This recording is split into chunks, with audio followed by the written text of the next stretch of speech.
दोस्तों अभी के समय में बहुत सी मान्यताएं चल रही है कि क्या द्वारका नगरी सच में समुद्र में डूबी है या फिर ये एक मान्यता ही है। तो चलिए दोस्तों हम देखते हैं कि असल में क्या हुआ था। गुजरात के तट पर समुद्र के गर्त में एक पूरा नगर जलमग्न है। कहा जाता है कि यह वही द्वारका नगरी है जिसे भगवान श्री कृष्ण ने अपने बड़े भाई बलराम के साथ बसाई थी। किंतु महाभारत के युद्ध के 36 वर्ष के पश्चात यह नगरी समुद्र में समा गई और अंततः सभी यदुवंशी मारे जाते हैं। किंतु सवाल यह उठता है कि इतनी बड़ी और स्वयं भगवान विष्णु के अवतार भगवान श्री कृष्ण की यह नगरी डूब कैसे गई। पुरानी कथाओं में द्वारका नगरी के डूबने की दो प्रमुख कथाएं बताई गई है। सबसे पहले अगर महाभारत की कथा से शुरुआत करें तो यह सबको पता है कि महाभारत के युद्ध में श्री कृष्ण ही पांडवों की जीत के सूत्रधार थे। उन्होंने बिना अस्त्र या शस्त्र उठाए ही कौरवों की सेना को धूल चटा दी थी। युद्ध के पश्चात जब माता गांधारी ने अपने 100 पुत्रों के शव को देखा तो वह विचलित हो गई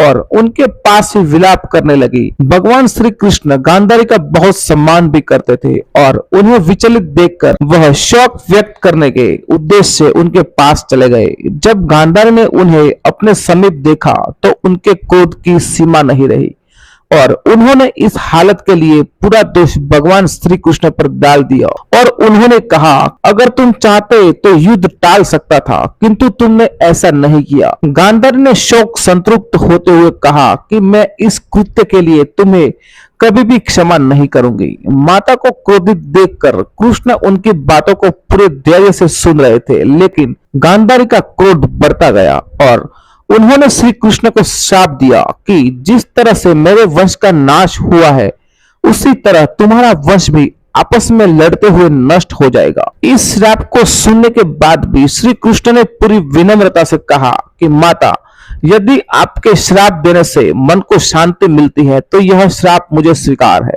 इतना कहकर वे अपनी द्वारका नगरी वापस चले गए। महाभारत के युद्ध को समाप्त हुए 36 वर्ष बीते ही थे कि माता गांधारी के श्राप ने अपना प्रभाव दिखाना शुरू कर दिया। उनके अभिशाप की वजह से ही द्वारका में अपशकुन शुरू हो गए। इसी तरह एक दिन सभी नगरवासियों ने ऐसा मादक पदार्थ भी पी लिया जिससे सबकी बुद्धि भ्रष्ट हो गई और सभी आपस में लड़ने लगे। एक तरह से द्वारका नगरी में गृह युद्ध छिड़ा गया जिसमें भगवान श्री कृष्ण और कुछ लोगों को छोड़कर कोई भी जीवित नहीं रहा। इसी प्रकार एक और कथा बहुत प्रचलित है जिसके अनुसार महाभारत के बाद जब 36वां वर्ष शुरू हुआ तब नगर में कुछ ऋषियों का आगमन हुआ।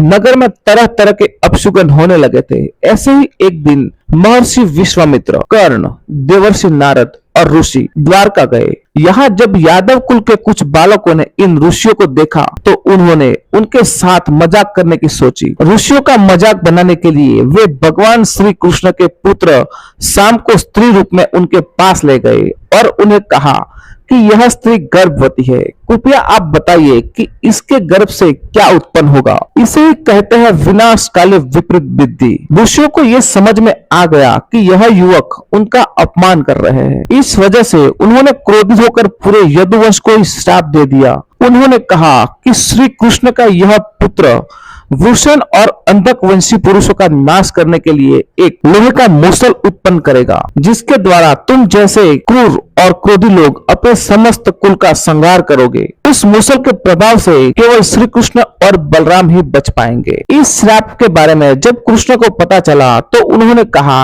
कि यह बात अवश्य सच होगी और यही हुआ दोस्तों। मुनियों के श्राप के चलते अगले ही दिन शाम ने एक मूसल उत्पन्न किया। इस मूसल को देखकर राजा उग्रसेन ने उसे समुद्र के भीतर छिपा दिया।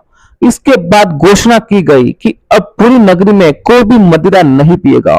इस घोषणा को सुनकर द्वारका वासियों ने मदिरा नहीं बनाने का निश्चय किया, लेकिन तब देर हो चुकी थी। द्वारका में अब शगुन की बाढ़ सी आ गई थी। कहा जाता है कि नगर में इतने चूहे बढ़ गए थे, सोए हुए मनुष्य के बाल और नाखून कुतर कर खा जाया करते थे। सारस उल्लुओं की और बकरे गिदड़ की आवाज निकालने लगे।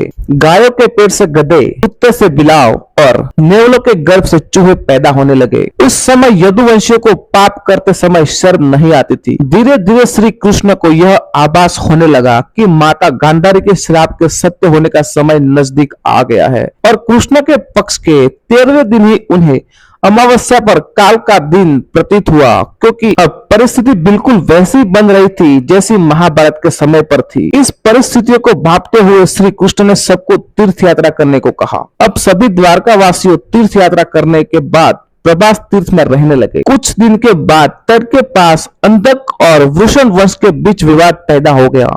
यह विवाद इतना बढ़ गया कि सत्यकी और कृतवर्मा के बीच झगड़े में सत्यकी ने कृतवर्मा का वध कर दिया। इससे अंधक वंश और वृष्णि वंशीय के बीच युद्ध छिड़ा गया। इस युद्ध में सत्यकी और प्रद्युम्न, जो कि भगवान श्री कृष्ण के पुत्र थे, वो दोनों मारे गए। अपने पुत्र और सत्यकी की मृत्यु से क्रोधित होकर श्री कृष्ण ने एक मुट्ठी एर का घास उखाड़ ली।